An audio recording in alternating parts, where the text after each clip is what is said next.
Hi guys, welcome back to my channel. The case that I'm going to be looking into today is a very old one. It is still unsolved. It's the case of Margaret Martin. It actually happened in like the 30s and we still have no idea what happened to her, and at this point in time it's probably very likely that we never will, sadly, but you know, I like to bring to light these cases especially. Just, I don't know, to spread the story, because it's just really sad that they never ever got solved. And I hope one day it does, but just with how many years have gone by, you just never know, sadly.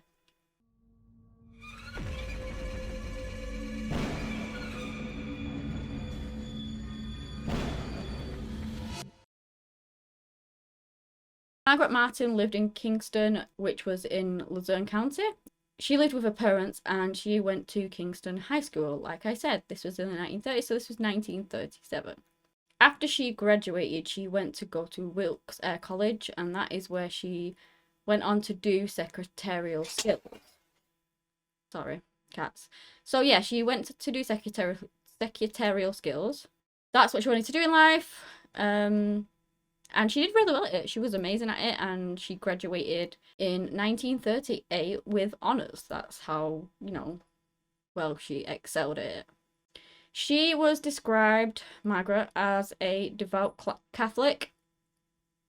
Literally like a saint. She was so good and just good-hearted and just, you know, never put a foot wrong. Really kind, caring woman. And as you know, she worked really hard for what she wanted to achieve. Just an amazing person. She was actually described by her friends as being shy when you first met her, but after that, she, you know, would sort of chat your ear off. And she had lots of friends as well, so she was good at socialising, but just sort of those bits of awkward moments when you initially meet. I'm a bit like that as well sometimes, like a person that I don't know. I find it very hard to make conversation, so I totally understand, like, how she was basically in that sense. Now we're going to go to the 17th of December, and it was in 1938. The phone rang, Margaret answered, and it was somebody actually looking for Margaret as a secretary. They had a job offer for her. He said his name was Martin, and he was setting up an insurance company, and he needed a secretary. He'd heard of Margaret. She, like I said, it wouldn't be far-fetched for people to recommend her because she graduated with honours, or people to have seen her. So she just figured that, you know, the name had been passed on through that, and he basically tried to headhunt her, what it seemed like. And of course, at this news, she was ecstatic. Like, she'd literally just graduated, so to come out of school and then literally have a job, I've said literally too many times, have a job just waiting for you is amazing. They arranged to meet at Kingston Corners, which apparently wasn't very far from Margaret's. Margaret was 19 at this point as well. So off she goes to meet this Martin guy. She says goodbye to her mother, who is expecting her home pretty shortly because she's going meeting him with regards to a job. She's not going to be that long. She'll be back. So yeah, off she goes. But hours pass by and Margaret never comes home. And of course, the more the day went on, turning into evening, her parents got very, very worried, and they did report her as missing to the police. It was said that once the police started looking into it, witnesses did come forward to say that they had seen Margaret getting into a brown Plymouth. I don't really know what car that is. Or a black sedan car, like a dark coloured car similar to those. And that they had also seen her with a man. So she was getting into this car with another man, which obviously fit because she was going meeting this Martin guy. So the police really did try their best to find Margaret. They were looking everywhere. They were speaking to the witnesses, just basically reaching out to the public to try and find any information and anyone else that knows anything. Sadly, Margaret's case didn't actually get a lot of media coverage because there were some strikes happening at the time. I believe a couple of small media outlets did little pieces on her, but you know, she didn't get a lot. So it was really hard for them to try, and the police rely on the public a lot in these cases, you know, for them to have seen someone or seen something. That's what they hope for. Now, if she's not got a lot of media coverage, that's not going to spread out as far and wide as it normally would, and so she's not going to, her case isn't going to be as well known that she's missing. It wouldn't be long until Margaret was found, but never in a million ways what anyone ever wanted. So now we're skipping to the 21st of December, sorry. And a body would be discovered, and sadly it would eventually be identified as Margaret's. She was discovered in the Northumberland Township in Wyoming County, and it was by a young lad, Anthony Rakowski. He was 19 years old. He'd actually been out there hunting muskrats, whatever those are, and he was walking along. Oh, I think there might be a fishy thing actually, because he was walking along like the creek and setting traps along the creek for these muskrats, whatever they are. If you guys don't know, maybe when I'm editing, I'll put a picture up. Probably this way. We'll see. I don't know. So it's freezing cold at this point. He's putting these traps in the water. He's walking along the creek and he's heading towards this bridge. And as he's going along, he actually spots this sack, built-up sack, sort of half submerged in the water. It was about 2 feet down. He looks inside and he sees a hand sticking out. Horrific find. At any age, never mind such a young age as 19, but obviously he calls the police immediately. So the police attend. Her body had been mutilated. It was believed that she had been deceased for 24 hours at least. And they sent her off for an autopsy to discover her cause of death, which eventually would come back as strangulation. She'd also been sort of mutilated. She had evidence of being beaten. She had been SA'd. There was bruising around her body, her neck. There were some stab wounds, and those were in her stomach and her thigh.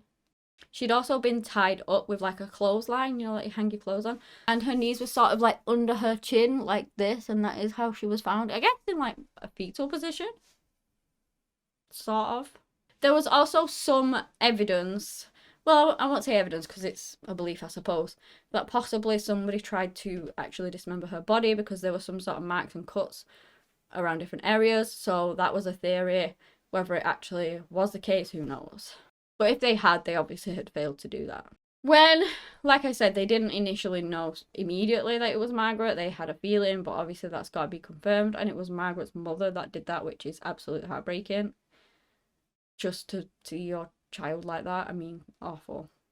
So after they had found her body, they sent out 75 state troopers to just comb the area, see whether they could find anything else. But they didn't find anything. I don't believe Margaret was clothed either. So they didn't have her clothes on her, and they didn't find them. When Margaret had her funeral, well, when Margaret's family attended her funeral, I believe the police attended in plain clothes, probably to try and, well, to show their respects as well, but to try and see whether anybody out of the ordinary would turn up, because sometimes, like killers and stuff, they do weird things like that. I don't know why, but they do. But I believe there was nobody out of the ordinary there. Now, it would be several weeks later, and the police actually did discover Margaret's clothes, but it was in this sawmill boiler or something like that, and they had been burnt. They found some jewellery that matched Margaret's too, and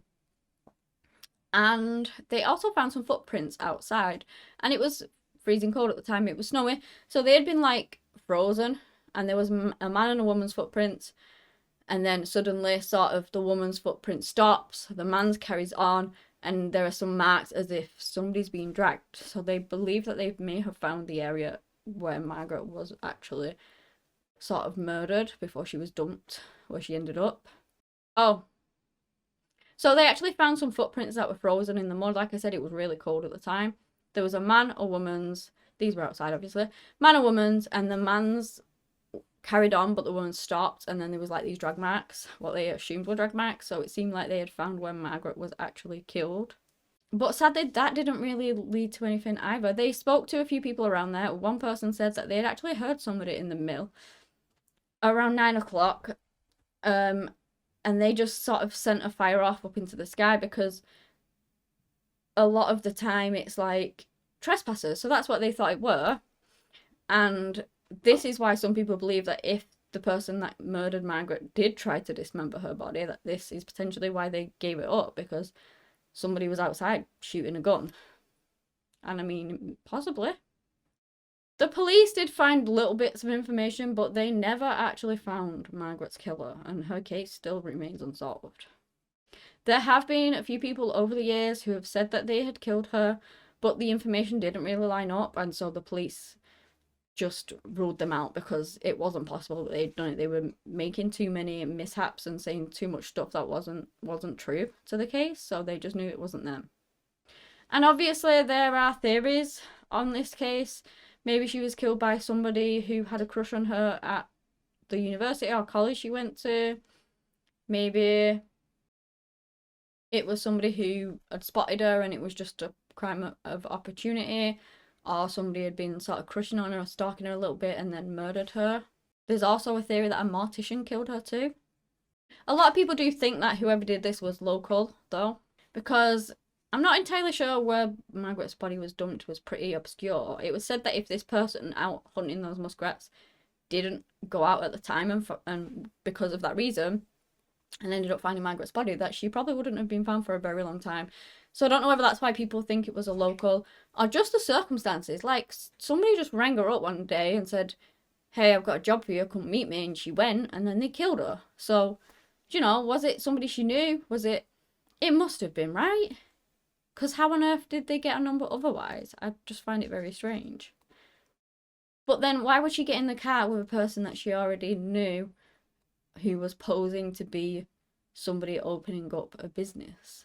Because I just find, unless they just explained it away and was like, oh, I didn't realise it was you. I don't know.